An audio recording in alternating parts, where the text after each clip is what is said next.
Hey guys, on today's episode of the Who Even Asked podcast, we're going to talk about research, how to do your own research, what types of research exist, and shortcuts. Because I think when we hear someone give us maybe a new thing they've found, maybe it's a supplement, maybe it's a new nutrition protocol, or a different methodology of doing something, we hear it. And as I think people who are interested in sort of like, is this true or not, or making sure if we pass that information on someone else, does it have enough evidence for us to say it's a good thing to be giving people advice on or telling people to do? Is the statement true or not? Is a supplement actually known to work or not? And sort of how to do the research to validate whether or not that's true. The key thing we're trying to get to today as well is that how to do this in a very short way, because I think actual research, spending some time reading through articles, takes a lot of time, and I think the average person, we don't think it's what you should be doing, but we think you should have the skills to look at a research paper or to look at evidence and say, is this good evidence or is this bad evidence? I think a lot of the times, like you get a supplement and they'll give you a research article that suggests that supplement works. More than one research article is probably a good thing.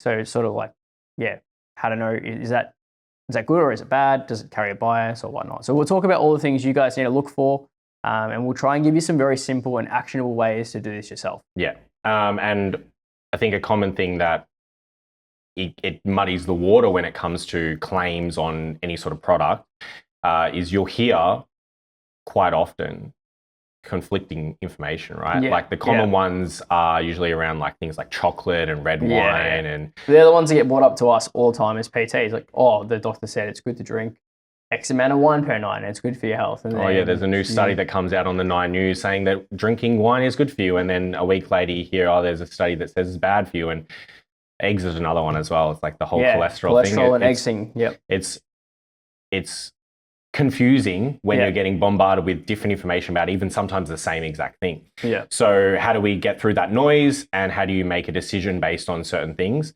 So doing your own research and the shortcuts of doing that.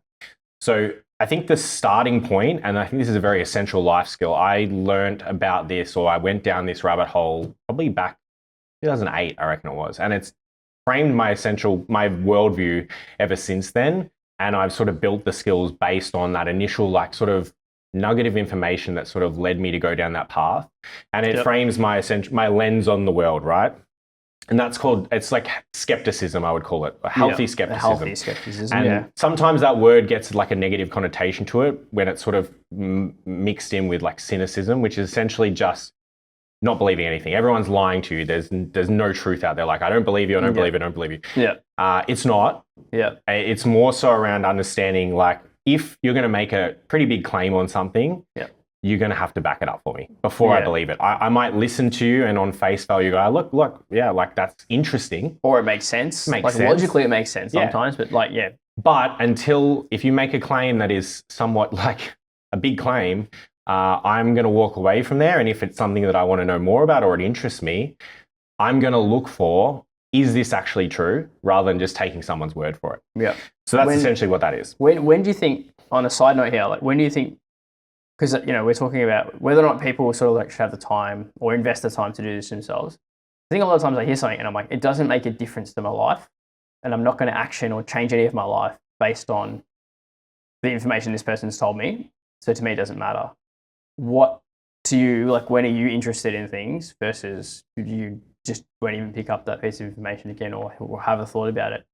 When do you reckon you actually go and do some research? Because for me, it's like anything health related, obviously, it's the fields we're most interested in. That tends to be where I look into it. Or someone's made, or I see it trending. I think social media trends are one of the biggest things that like we have to deal with as PTs, like making sure that like if there is a trend happening, is that trend, backed by some evidence, or is it just people like see something, it works for a few people and they just all do it now?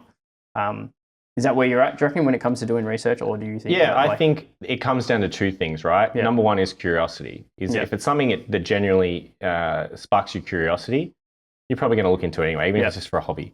And then it does I think it is dependent on maybe the type of field you're in, or maybe the type of thing that people come to you asking advice for, right? So we need to stay on top of that stuff because we have a bit of an obligation to do so, because a lot of our job is around getting asked these questions on particularly like exercise, types of exercise, types of supplements, nutrition advice, all those sorts of things. And if we're not on top of it, and quite often there's so much out there that we can't be, but my approach is always, look, I don't know. I'll come back to you. I'll come back to you. Yeah. Right? Because you can't know everything. Yeah. And again, if there's an element of curiosity is there, I'm going to go away and I'm going to be looking into this, and then I can give advice. But there's nothing worse than someone who feels like they have to give an answer on the spot, even if they don't know. It's like, it's almost a bit of arrogance. It's like you think that when you're in a position of, this is my job, you're coming to me, I need to give you an answer. You don't. It's okay to not know everything. Yeah. And I think the honesty and the being humble in that and being like, look, I don't know, can't answer your question, but I'll get back to you. Yeah. So there's two really quick things I want to talk about, and they're common human traits that we all have to be aware of that we usually have, and to rein them in. The first one is confirmation bias. Yeah. That's the biggest one, right?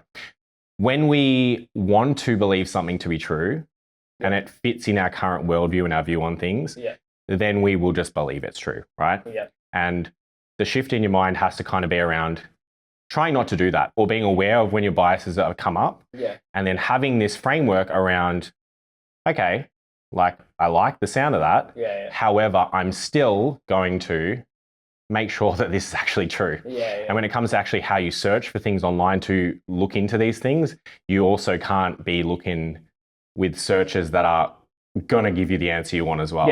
Right? That's a common one. You can Google it to make it give you the answer you want. And you can Google the opposite, and it also tell you that the opposite is true if you ask the question in the right way, because it's going to present the information that you asked for. Exactly. And then the second thing, which is, it's not as, it's worth noting, I think, because it'll come up a bit later as well. There's another term called availability heuristic, which is essentially putting maybe too much weight on something based on like a fringe case, right? So when it comes to nutrition and medical things, and you hear a story that's really scary, for example, or groundbreaking in a way, and it happened a lot with COVID, right? Like a lot of kind of like, this thing happened to this person, oh my God, that's horrible. But then also not really like, how common is this? Like, how much of an issue is this actually, right? We're always going to have fringe cases. Like, someone can be born and be allergic to water, right? That doesn't mean you need to be afraid of drinking water because of a fringe case, right? So it's the same with like shark attacks, right? We're all very scared of shark attacks, I think. They're extremely rare. With when we were kids, sinking sand, or whatever it's called, quicksand, everyone was scared of that. I didn't know this was a thing. Really? I feel like this is a common fear that people had back in primary school. It's like around quicksand. No, just like you will go through a jungle one day and you'll fall into quicksand, and this is what you need to know so that you don't die. Oh, yes, I think I remember. Yeah. Like, don't do this. Don't move. Like, when are you ever going to run in quicksand? There must have been a movie or a show that. Probably multiple, right? Yeah. So it's around like, fear is often misplaced when it comes to, oh shit, I need to be doing this, or I need to stop eating this because I heard a news story about this one person that had an adverse side effect. It's like a shark attack. Potentially, it's exceedingly rare, and the benefits outweigh the risks as well. So, and we all do this in our day-to-day. Like, a good example is like, shark attacks pretty rare, but we're all scared of them. How many people are looking or texting on their phone while they're driving? We know the data, like, that is very, very dangerous. But we do something that is much more dangerous than an actual shark attack, and we don't fear that, right? So fear is sometimes misplaced. So, yes. So I think the quick takeaway from there is that, like, we should probably, if we're going to, let's just say, for example, we'll start taking X supplement, and we have a confirmation bias because it sounds good. It also fixes a problem we have with our nutrition or our body. We're like, we have the confirmation bias there, right? Which is like, we want this to change. So we're looking for something to change it. Something tells us it's going to change it. Awesome. That sounds like it's going to work. There's some evidence there because maybe they've given you some evidence. So I think the important thing at the very base level is that you should be asking the question, which is the opposite of the question. And this is how most research is done, right? Yes. Is that, like, does, not taking that work just as well as taking it? Or, taking something else work better than taking it? Yes. You've got to ask, when you position a question in research, you've got to position it against the opposite as well. Exactly. Yeah. So the very basic, and we'll go into more ways of doing this effectively, but the very basic way of doing that is if you hear about something, the first thing you are going to Google is like creatine effects, right? Or creatine positive effects, right? Or, so what you then need to do is search the opposite view, right? Of like, I want to see what the other side is saying about this supplement, right? Because there's the side that are trying to sell me it, and they're saying there's all these benefits. Is there stuff suggesting the opposite, or even debunking the claims that are being made by the people trying to sell you it, right?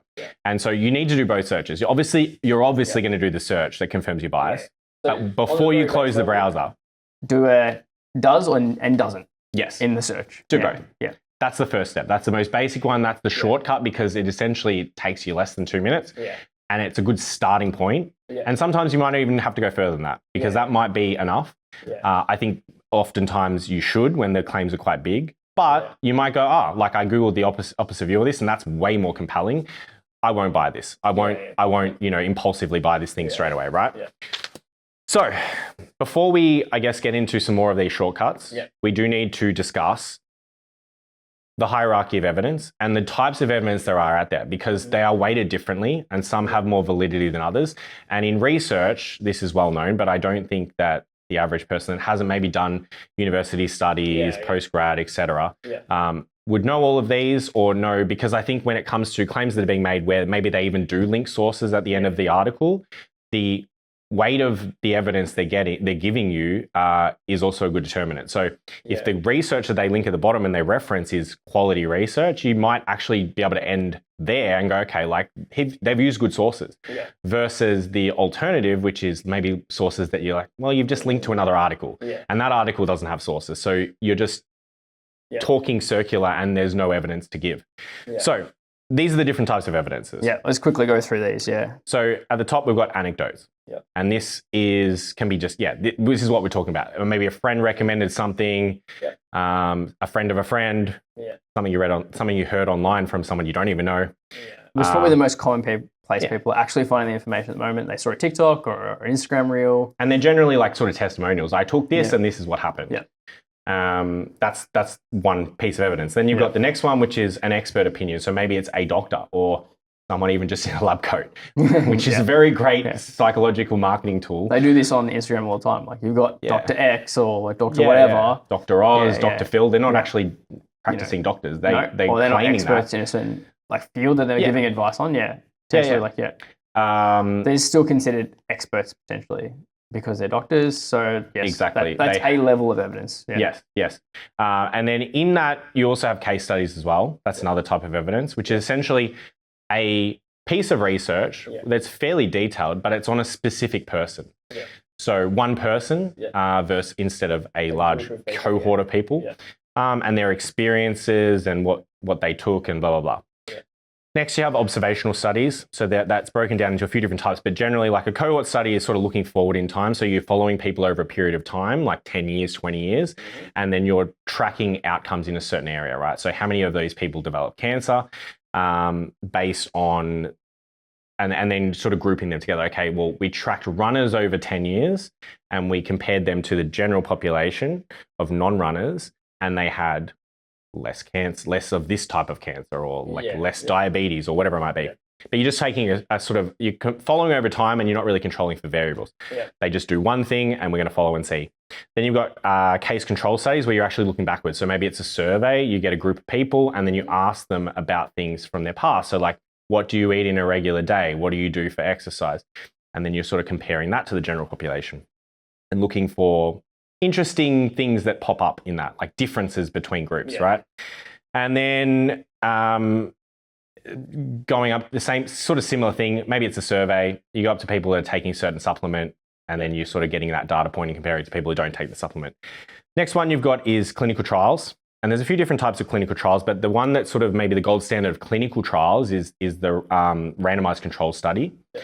And what you're essentially doing is you're creating multiple groups. One group's the placebo group, and then you've got the actual intervention group.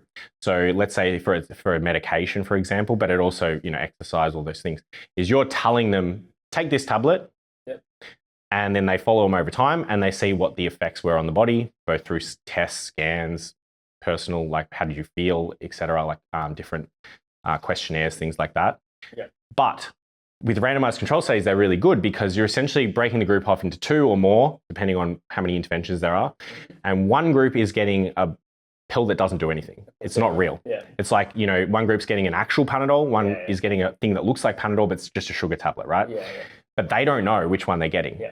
So that's a great way of controlling for a very common phenomenon, which is a very strong one, which is the placebo effect, right? Yeah.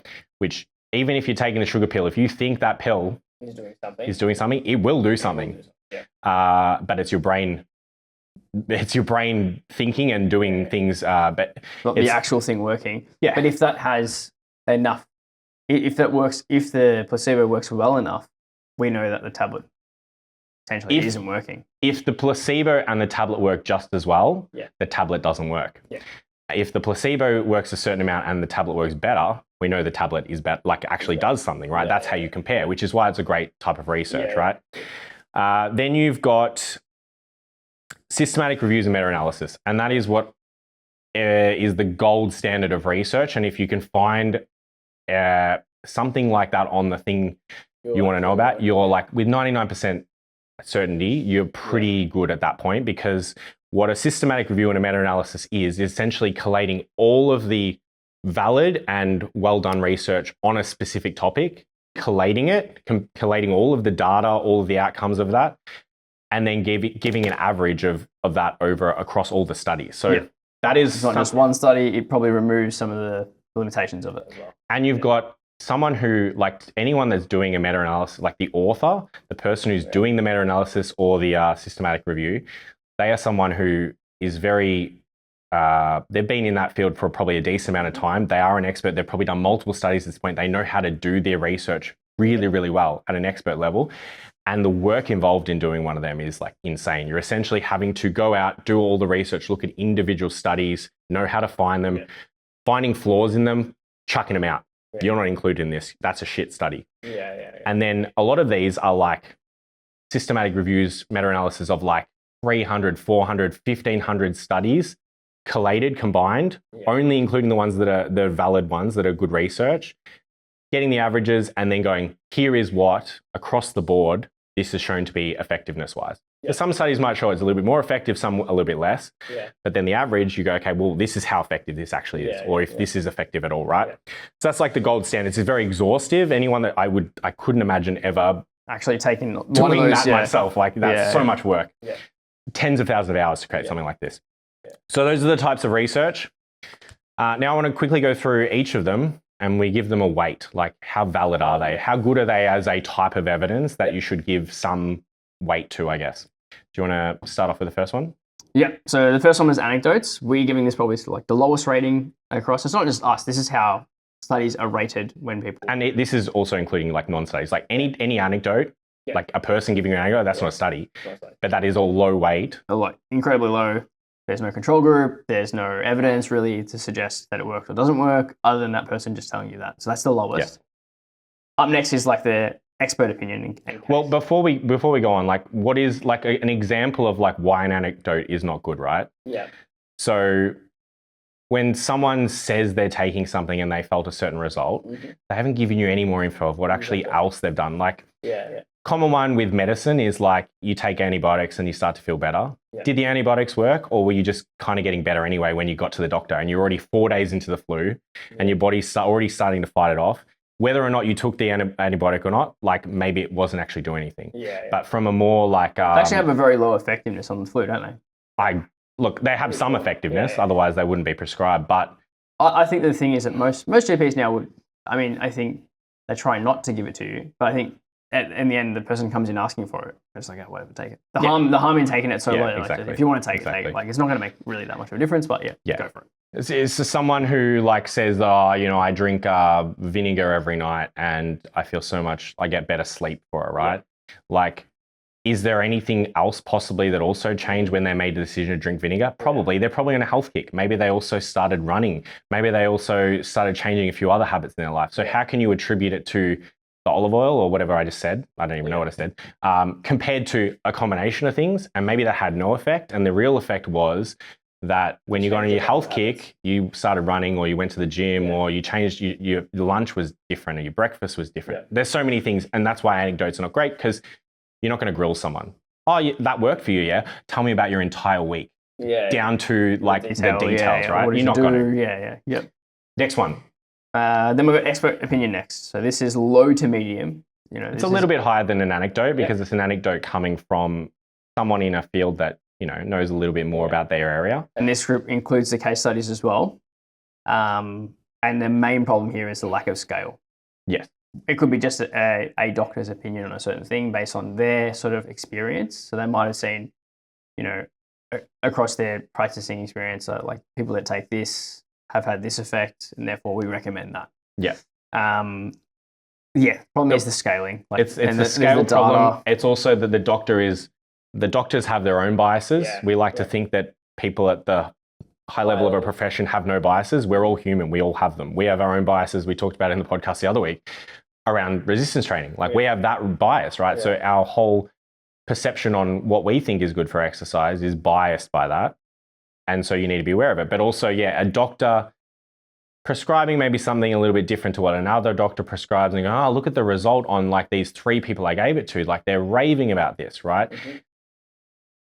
Every individual human is very different.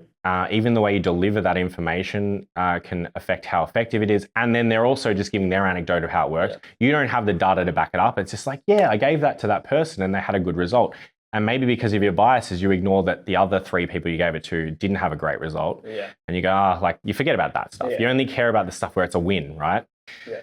So lack of scale, lack of blinding, it's called, when we have a group that is not doing it, and taking your own biases out of it. Next one.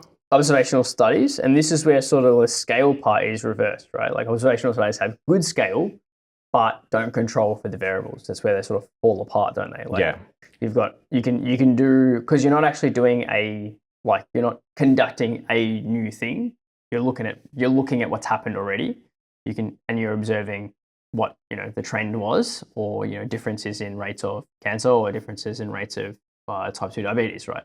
So it's good because it's huge scale. You can do this on a massive scale, but it's bad because we don't know what the reason as to what these people don't have that or not. Yeah. And in a lot of these observational studies, like they do try it's like there's confounding variables, right? Yeah. So a good example is like someone who runs marathons, right? If you get a group of marathon runners and you track them over time, and you look at the rate of cancer, like let's say stomach cancer they have or something like that, right? Lung cancer. And you go, well, that's lower than the average for the rest of the population. Like when you look at just the population data, it's lower. So you can, and what they try and do in good studies is they try to look for the confounding variables and account for them. Right? Because someone who runs a marathon is probably more likely than the average person to eat healthier and to sleep better and to take certain supplements. Yeah. So how do you control for all of those things? Well, you can, but the reality is like there's so many things to control for in that study that you might miss some. Yeah. So it's more so, I reckon, to do with a statement made from that study, right? And they're not saying, or they shouldn't say, that doing X causes X to happen. They should say, being a marathon runner is correlated with lower rates of cancer. And making that statement is not untrue. No. And you can observe it, and that data is good for that statement. But then, this is the difference between causation and correlation. Yeah, right? and generally those studies are recently, like they're reasonably good to believe. Yeah. Like for example, one that probably has only been really done on a population sort of observational level is like something like red meat, right? Yeah. We sort of, there is a correlation between consumption of red meat and at a certain point and above, and certain types of cancers, like intestinal cancers, for example. So the recommendation is like limit your red meat consumption, right? Yeah.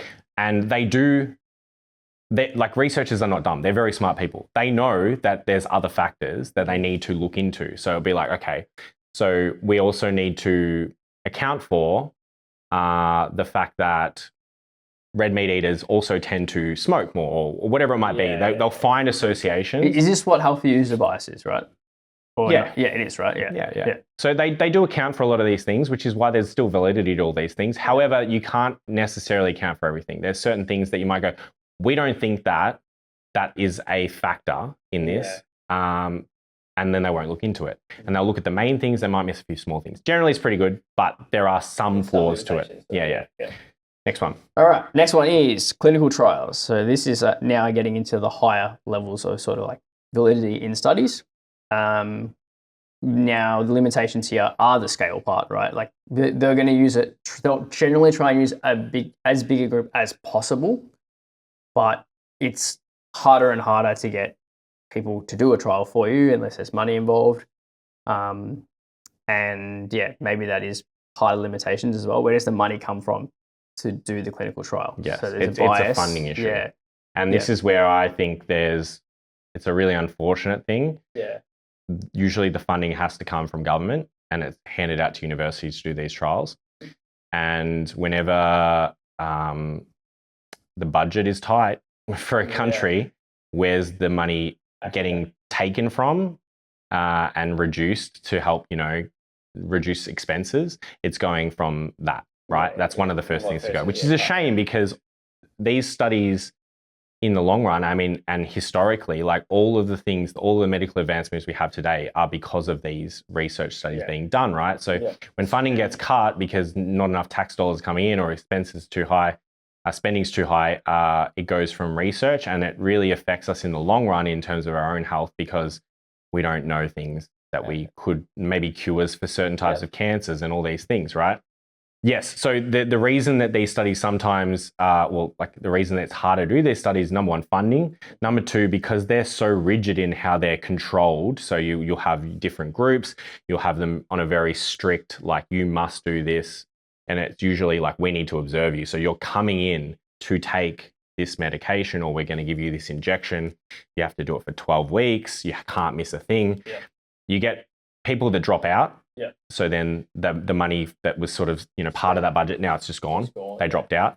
Some people, they drop out for different reasons. Some people, it might be an adverse side effect sometimes, but generally it's hard. Like when I was at university, there was a study, like someone came around to get us like with pamphlets, hey, this is a study I'm conducting. Yeah. Would you like to be a part of it? Yeah. And there was a sign up link.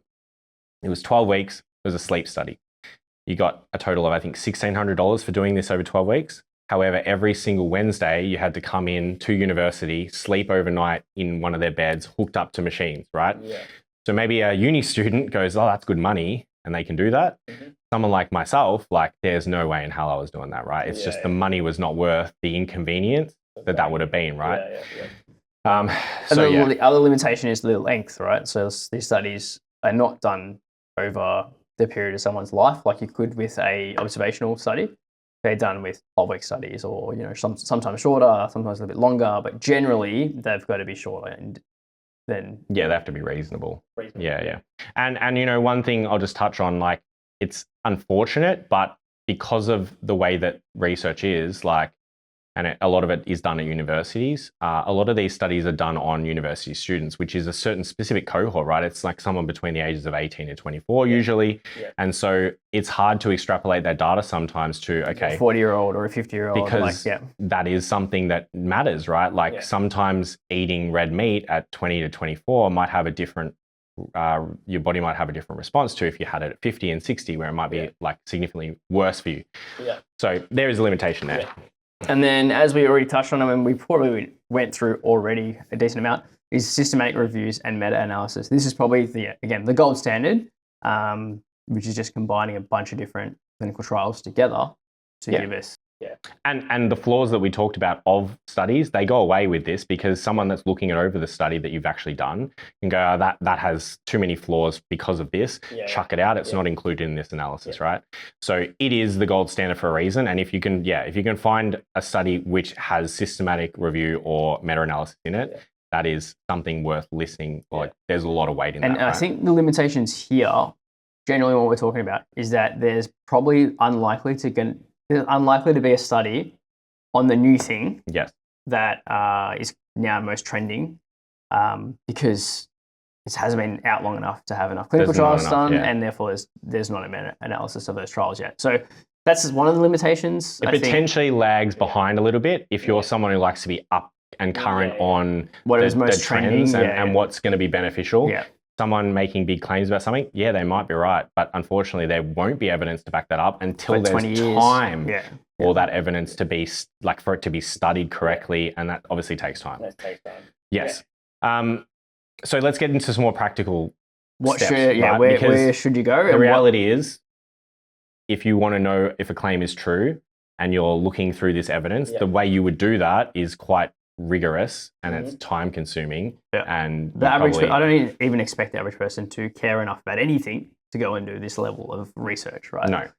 That's an overview of sort of like what different types of studies are, what some actual practical things that people can do. Because we had a look at this, and I think this is actually where you should start. And then from there, maybe if you have a bit of, you've still got a question about what's being said, maybe then you can also look at the studies, right? If you care enough. Yeah. So if you're not going to look through the studies yourself, which again, it's such a process. Yeah. And oftentimes there are paywalls behind certain things. Like I thought just as randomly there, the other thing is like finding the actual question you're asking. Yes. As a study. That's actually a limitation as well, It is. Because like you're trying to figure out, like, does this work for X? Like, does taking magnesium work for this? That, like, even though there might be a lot of research around magnesium and sleep or magnesium and muscle recovery, there might not be a lot of research out on magnesium and the thing that's actually being made as a claim. And quite often, if you are looking something very very broad, like does magnesium work for sleep, let's say, right? And you type that into Google Scholar, for example, you'll see a list of studies that have the word magnesium and sleep. And then you'll see a bunch of other words around it where you're like, okay, they compared Icelandic men that were 55 to 64 and it's just like, it's not relevant to you. So it's quite hard to find something that's broad, and the meta-analysis generally are more broad, but quite often, even when you want to research, like when you see the names of the papers, you're like, none of this is relevant to me. So you end up having to look through, I mean, I've only done an advanced diploma. You've always finished your bachelor's. The amount of time we've spent looking at studies is completely different. For me, it's been a very low level of sort of like time spent doing this. But we did have a research topic, which I think was important to teach the myotherapists, because it is a field that's not really as evidence-based as other fields of rehab. For us to be questioning sort of like what it is we're doing, they made us do a research assignment. So for me, like, it was looking through something and going, no, doesn't count.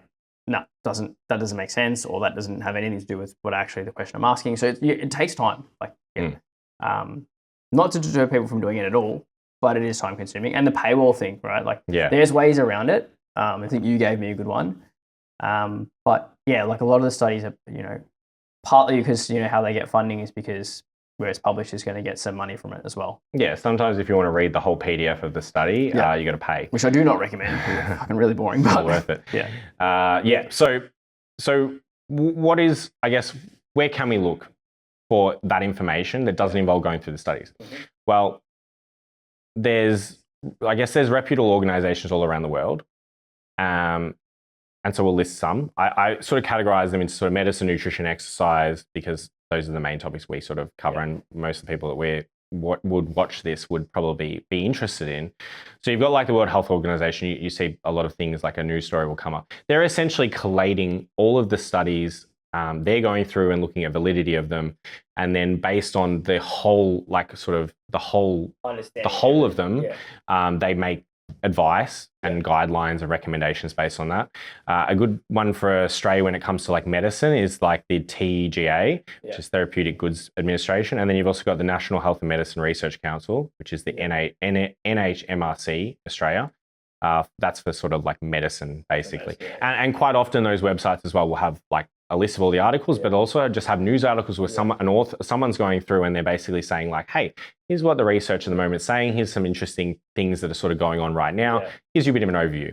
And there's usually a search function where you can look up specific things you want to. Like you could type in lung cancer and you'd get like a bunch of different articles that go through, and they source their references. So they are basing it off the information they have. With the TGA, so that's what looks after all our supplementation, right? Yeah. In Australia. And I think one of the things recently is like there is certain supplements that are on the market and don't have TGA approval, maybe because they don't have it yet. or they don't have TGA approval because they're too dangerous to be given TGA approval. Was this melatonin? Was that the one that does that not have TGA approval, or it has TGA approval, or had TGA approval? Yeah, I remember. I'm not sure. I think Australia is very strict when it comes to medicine. I mean, there is the whole. I mean, Chemist Warehouse, like they have all sections, like the stuff that you can just buy on the shelf. No, not at all. Yeah. But when it comes to medicine in general, like we've seen it with supplements, gym supplements over the years, like shit gets banned quick. And it's a very safe approach. Yep. I think it's, the main thing is that, like, for the consumer, if it's on the shelf and you can access it, if it's a supplement you can just buy off the shelf, generally it's safe. Like, it's either safe because it's been studied really well and the side effects are low. Or it's safe because it doesn't do anything. It doesn't do anything. It's one or the other. And that's where it's hard yeah. to know the difference, right? Yeah. As a consumer, like it's very hard to know. That's just where you need to do your own research, I guess. When you talk about nutrition, I follow the Eat for Health website, which is I think it's probably the federal government, it might be state government. No, it would be federal. And I use their dietary guidelines and their documentation on how to eat healthy and what is a good diet. Mm-hmm. I use theirs. You've also got Dietitian Australia. So like dietitians have a governing body. It's called Dietitian Australia. They have to be part of this. And that's where like all the research on that is being collated and gone through by like dietitians that are experts in research. And they would also have like articles and things and recommendations on their website. Harvard also has a public health thing on nutrition, which is a good source. For exercise, you've got the ACSM, which is the American College of Sports Medicine. It's like one of the highest, like most renowned for being up to date with sports research. Mm-hmm. We have the AIS in Australia, which is the same sort of thing, maybe a little bit less scale. They're also grabbing studies from other countries. It's not just Australian-only research.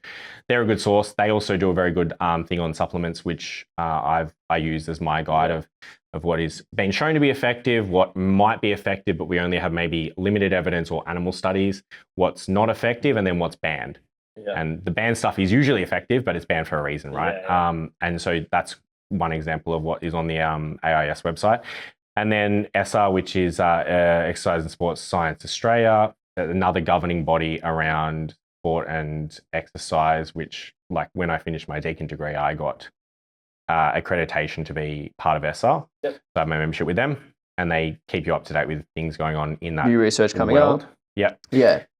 And then we've got like little fact checker websites, which if it's sort of more of a Google search that you're doing at this point. But if you add one of those words to it, either you're going to get to research or you're going to get to an article looking at that topic and giving research references on why or why not it doesn't work, right? So we talked about Google Scholar. That's just essentially a search that allows you to look up studies hard. But if you want to, hey, it's where are the flaws when it comes to using something like, so would you categorize PubMed and Google Scholar? They're sort of the same type of search engine, right?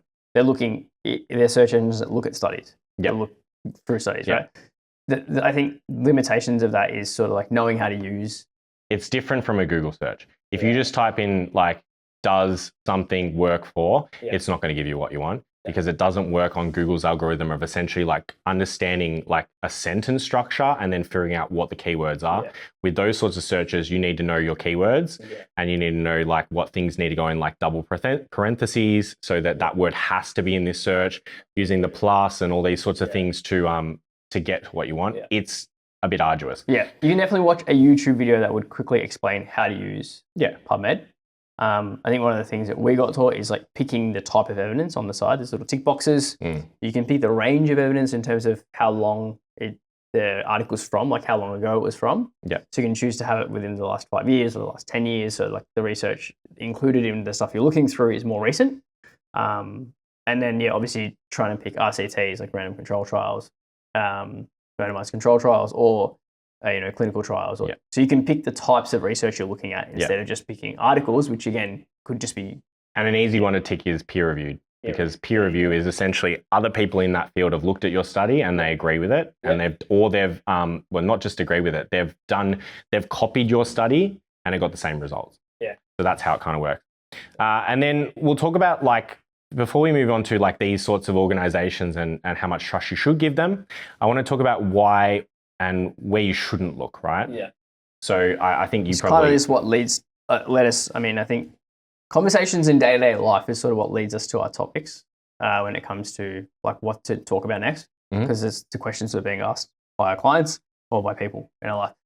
I think, not necessarily a frustration, but like not so much in my face, but in other people I know, like their social feed tends to have lots of new supplements coming up on social media, watching YouTube videos or news articles. This is where like I think there's potentially like a bit of misinformation happening. Yeah. And I think this is where it's actually important. If you're going to change what you do, like your training style, or you change your diet, or you change your nutrition protocol, or your supplementation protocol, these things cost money to do. And I think informed decision making is really important.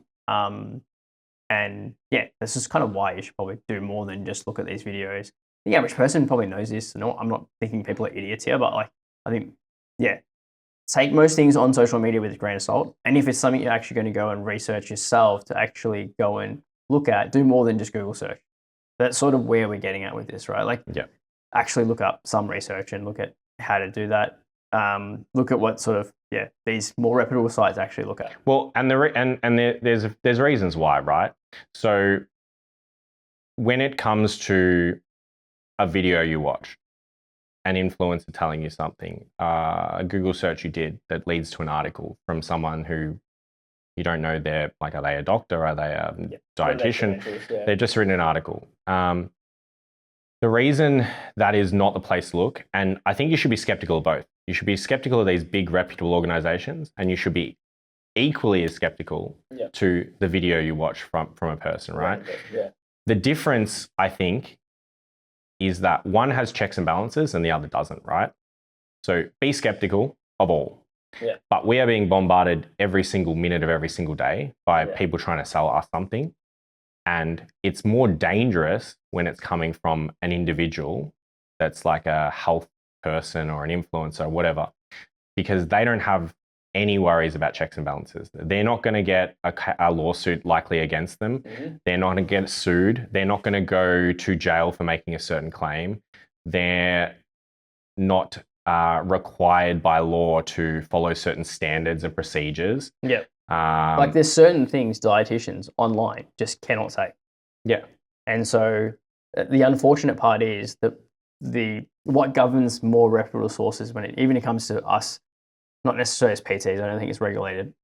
But like someone like a dietitian making a claim, like there's rules set in place for a reason as to what they can actually post on social media, what they can, you're actually not going to see a dietitian post it before and after. They're not allowed to. And I think for good reasons. There's no consequence for the random social media guy, making a quick buck off a supplement that potentially doesn't work. Or is somewhat dangerous, right? Yeah. And so because of that, you can make wild claims and it can make you some good money, right? And I think with engagement online, the more crazy the claim that you make, the more compelling it is, the more 100%. Views it gets, the more sales it gets, the more money they make, right? So they should really be held to a really high level of scrutiny. And there's ways we'll go into of how to sort of just on the surface level, figure out how much scrutiny they do deserve in the claims they're making. But you should always do not trust. And I think this is where it's like the reason that it's dangerous is because as humans, we're social creatures. Yeah. And we love a good anecdote. Yeah. We trust our friend when the friend says, I did this and this is what happened for me. You trust them. Yeah. And you don't want to go about your day not trusting the people in your life, obviously. However, that's why it's dangerous. Because the really charismatic, the really like similar to you person that on social media telling you a certain thing, you want to trust them. Do you know where somewhere in my life I think this really like comes up? It's like restaurant recommendations. Like someone tells us the X restaurant was nice. Oh, that's all. Like sounds good. Look at the photos. Oh, pretty good. I look at the reviews myself though as well to see whether or not this restaurant has good reviews or not. And that's on very, very base level, just looking further into it. Yeah. And especially with like a social media person, like you develop a parasocial relationship with them, right? if they're like, yeah, I like this guy, I like this girl. Yeah. Like when they start trying to sell stuff, because eventually their platform gets big enough, they start selling products. You're like, yeah, like I like that guy. I believe them. Yeah. And you shouldn't, because they're not relevant. Like it's not something they're an actual expert in, right? So there is a good reason to have skepticism on all people. Yeah. Very much a lot on an individual or the media, but there is still a reason to be skeptical of these bigger organizations, which is again, you need to be skeptical across the board. And the reason why is like over history, we have seen examples, and I think this is why a lot of people do not trust, when the World Health Organization says something, right? Makes a claim. Whatever, yeah. And there's validity to that. Yeah. However, like the alternative is to trust blindly the other people, like trust them less. Still have some mistrust for governments and big institutions. And I wanted to give some quick examples. Like, for example, nutrition in the 60s. I mean, nutrition is a big one. Because it's not black and white. There's lots of grays. But when there's an influence from a big industry that makes a shitload of money, and maybe they pay a lot of tax to the government, there's incentives for maybe a little bit of dodgy shit, unethical stuff to go on. A big one that happened sort of in the 1960s was the sugar industry sort of infiltrating and biasing like research, and maybe not funding or removing some of the studies that were being done that they paid for that showed bad things that they didn't want out in public, right? So they maybe funded something and go, oh, we don't like the result of that. Let's bury that a little bit. And that was to do with like the link between sugar and heart disease. Like they kind of swept that under the rug for a while. And there was also a shift away from like dietary fat and making the claim that like that was actually what was causing that link to heart disease, right? So they got away with that for a little bit of time. However, I think, again, when it comes to these institutions, that's a country doing that, and it might be a reputable organization or research area in that country. However, researchers in general, like they love to prove other people wrong, right? So there'll be someone in like whatever somewhere in Europe, another institution, a different university, like Harvard might make a claim. The minute a claim comes out around something that gets people's ears up of like, oh, really? Scientists around the world are trying to be like, I'm going to prove you wrong. Yeah. Right. It's not about, oh, let's prove you right. It's like, nah, I don't believe you. And they go out of their way to prove they're wrong. Yep. Right. So eventually it gets found out. Right. So that was one of them. It happens with pharmaceutical drugs like Oxycontin back in the. There's some good documentaries on that on Netflix, right? Like, It's around like they initially like they make it out like, oh, this is actually a great replacement for this other drug. We make it. Great replacement. Here you go. And there's no bad side effects, or there's no addiction problems. And they maybe tinker with the studies, or they do in a way where they get the result they want. And then later on, there's lawsuits and people get fired and people cop big fines because they were lying, and it gets found out eventually, right? Yeah. When it's the individual on Instagram or TikTok or a website making a claim, they don't ever get found out. There is no risk of the massive fines or jail time or whatever it is. They just can do that, right? So that's the difference. Yeah.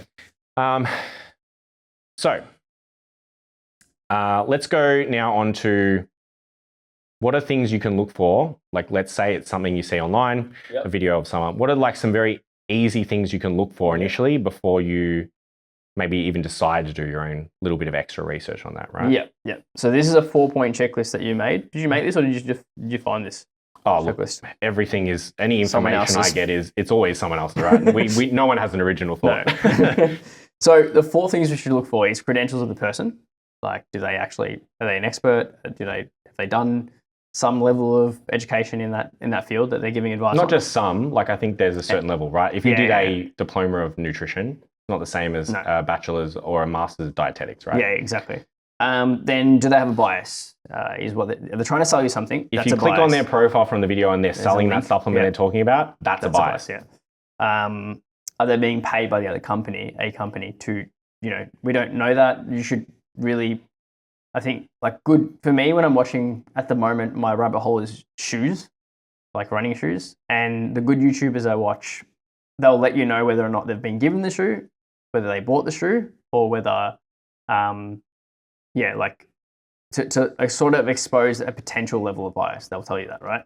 But yeah, is there sort of a reason why? And again, where it's regulated and where it's not, industry professionals, so like, for example, a GP, a dietitian, if they are being paid for a certain type of medication or a supplement they're giving, they have to legally acknowledge, like they have to disclose that information, right? Yeah. Someone that doesn't have that does not. Exactly. And then when was the evidence that's being used from? Is it the last 5 years, the last 10 years? Yeah. Is it recent? Is it brand new? If they're linking studies, and if they've got the references at the bottom of an article of the studies they're using, the date's there. Yeah. And if all the studies they're using, a general rule, and it depends on the type of research, right? So for example, a new field that's rapidly growing, like maybe it's supplementation or nutrition, the general rule for that is sort of 5 years. If it's older than 5 years, it's probably outdated at this point because there's so much going into it.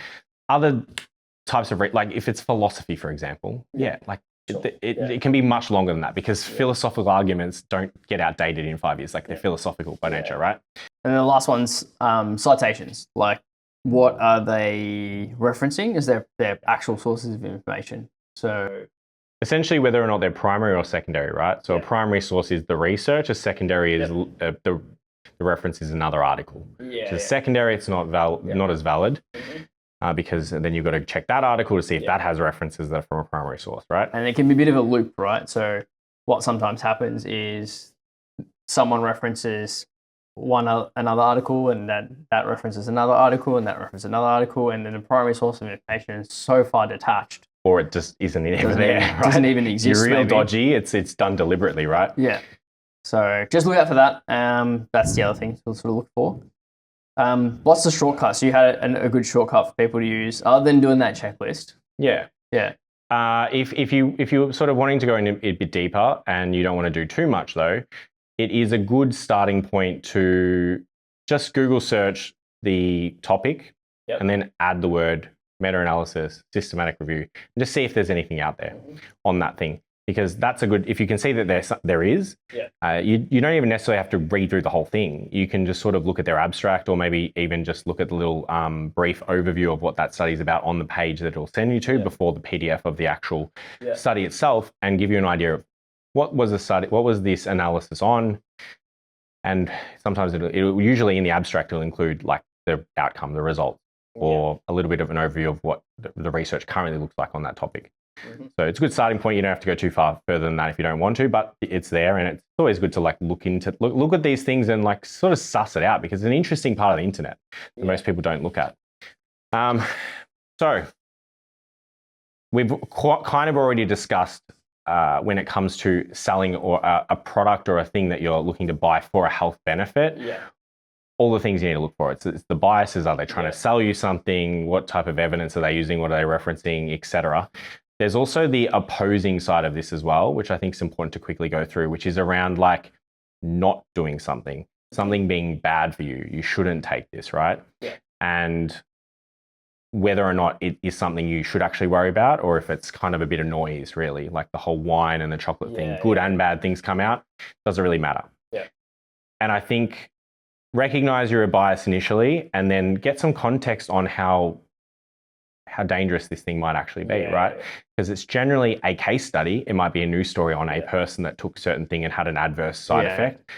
It's most likely going to be a case study, because you can't do a clinical trial where the bad outcome is sort of what you're looking for, right? Because of ethics. No, ethically you can't. When you do a study on, for example, a medication, like they're very rigorous, they will have people in that study that have had an adverse side effect of it, and that will be in there, right? So that's what you can actually look into. Okay, well, what is the actual risk to me? Let's say someone took a certain vaccine and there's a news story about this, horrific thing that's happened to this person that's taken it, and what it caused. They might have died, they might have had a heart attack.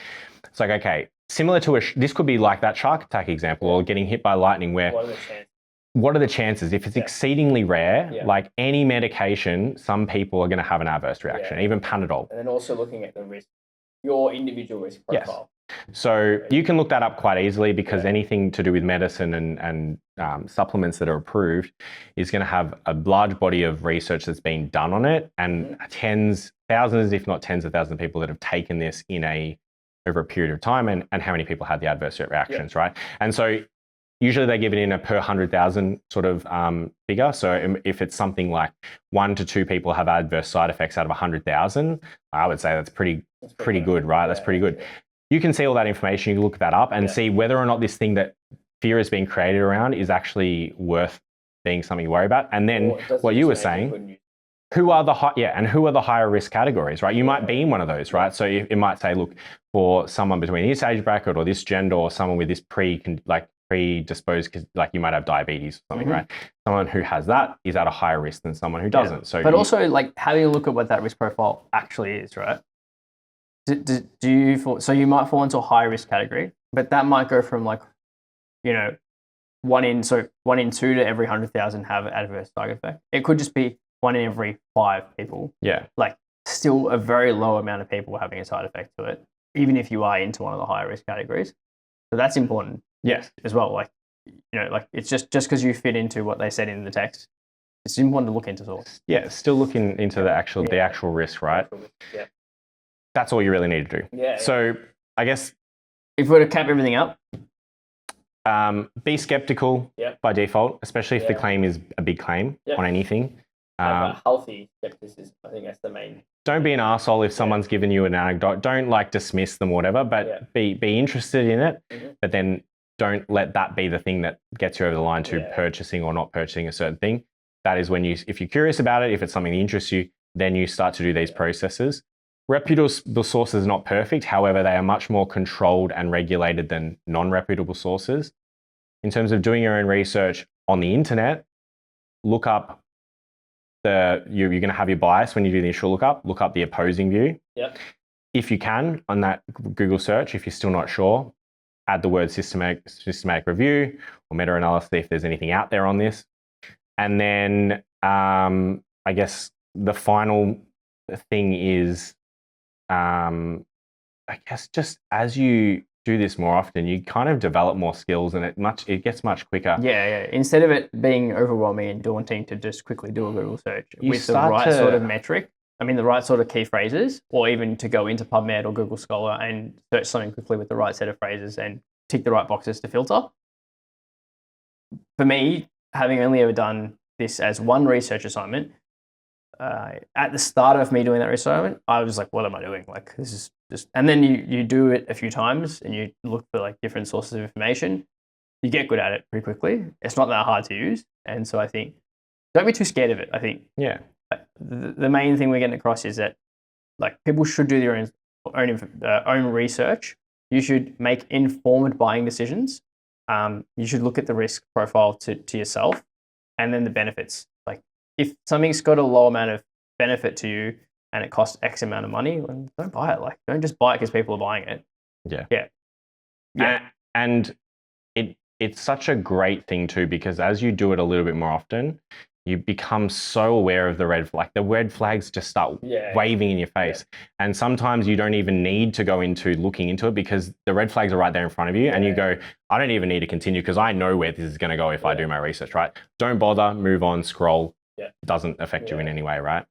I'd say like, if there was one thing to take away from this is try out some of these things. Think about something you're currently interested about, whether it be a supplement, a medicine, a type of exercise, a fitness regime, whatever it might, something lifestyle related that you might be interested about. Do that. Even maybe something you're already currently doing, confirm whether or not you've just been taking this thing that doesn't actually really have much evidence for it. To see if you're wasting your money. Current stack of tablets you're taking that's just a bit of a waste of money. And just take 5 minutes, do some of these things, try them out, see what you get. And then once you've done it, you go, oh, that's kind of fun. Or maybe it's not fun for you, but for most people, it's definitely fun for me. And it's interesting. And it gets the ball rolling and you realize shortcuts of how to do it quicker. Cool. All right. See you next week.